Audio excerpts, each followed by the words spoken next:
नमस्कार दोस्तों, आप देख रहे हैं हिंदी जागृति। आज हम बात करेंगे उस समस्या की जो हमारे देश के युवाओं की नींद उड़ा देती है। जी हाँ, बेरोजगारी।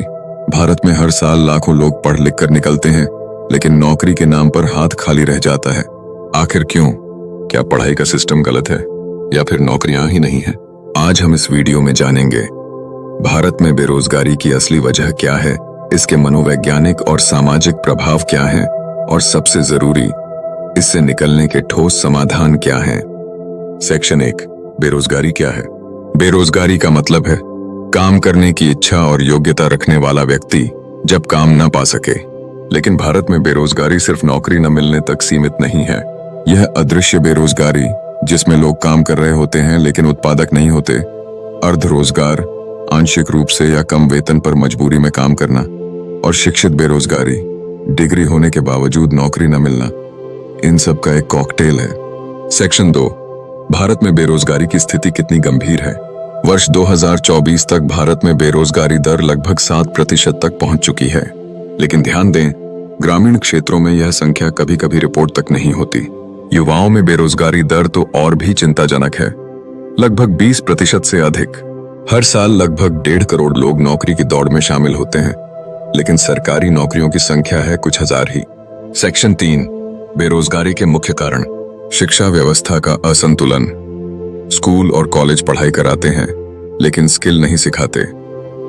रिजल्ट, डिग्री है पर जॉब स्किल नहीं। आबादी की तेज बढ़ोतरी। हर साल करोड़ों नए युवा जॉब मार्केट में आते हैं, लेकिन नौकरियां नहीं बढ़ती। औद्योगिकीकरण की कमी। अभी भी भारत का एक बड़ा हिस्सा कृषि पर निर्भर है। मैन्युफैक्चरिंग और तकनीकी क्षेत्र में उतना विकास नहीं हुआ जितना होना चाहिए था। ऑटोमेशन और आर्टिफिशियल इंटेलिजेंस का असर। कंपनियां कम लोगों से ज्यादा काम ले रही हैं, यानी नौकरियां कम हो रही हैं। भ्रष्टाचार और सिफारिश सिस्टम। योग्य उम्मीदवार लाइन में खड़े रहते हैं और अंदर कुछ और ही खेल होता है। सेक्शन 4, बेरोजगारी के मनोवैज्ञानिक और सामाजिक असर। डिप्रेशन और आत्महत्या। जब लगातार कोशिशों के बावजूद नौकरी न मिले तो युवा हताश हो जाते हैं। क्राइम और ड्रग्स की ओर झुकाव। खाली दिमाग शैतान का घर, यह कहावत बेरोजगारी पर सटीक बैठती है। पारिवारिक और सामाजिक तनाव। परिवार का दबाव, समाज की ताने, यह सब मानसिक स्वास्थ्य को बिगाड़ देता है। सेक्शन 5, समाधान क्या है? अब सवाल यह है कि समाधान क्या है। चलिए कुछ ठोस उपायों पर नजर डालते हैं। स्किल आधारित शिक्षा को बढ़ावा देना। हमें बच्चों को सिर्फ डिग्री नहीं, स्किल देनी होगी, जैसे digital marketing, coding, electric work, data analytics आदि। स्टार्टअप और स्वरोजगार को बढ़ावा। सरकार को ऐसे नियम बनाने होंगे जिससे युवा खुद का व्यवसाय शुरू करने से न डरे। इंटर्नशिप और अप्रेंटिसशिप को अनिवार्य बनाना। कॉलेज में पढ़ाई के साथ साथ व्यावहारिक प्रशिक्षण देना बेहद जरूरी है। Rural industrialisation. गांवों में छोटे छोटे उद्योग खोलकर स्थानीय रोजगार को बढ़ाया जा सकता है।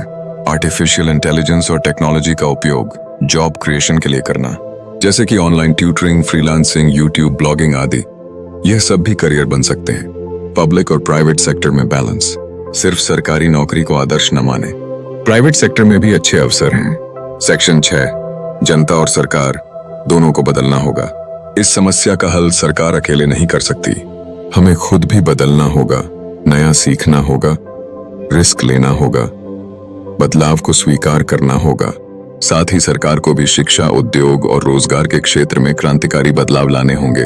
तो दोस्तों, बेरोजगारी एक ऐसी चुनौती है जिसे हम नजरअंदाज नहीं कर सकते, लेकिन अगर हम समझदारी से सोचें, स्किल्स पर ध्यान दें और साथ मिलकर काम करें तो इस अंधेरे से बाहर निकला जा सकता है। अगर आप भी मानते हैं कि बेरोजगारी पर खुलकर बात होनी चाहिए तो इस वीडियो को लाइक करें, अपनी राय कमेंट में लिखें और हिंदी जागृति को सब्सक्राइब जरूर करें। मिलते हैं अगली वीडियो में। तब तक सीखते रहिए, सोचते रहिए और जागरूक बनते रहिए। धन्यवाद।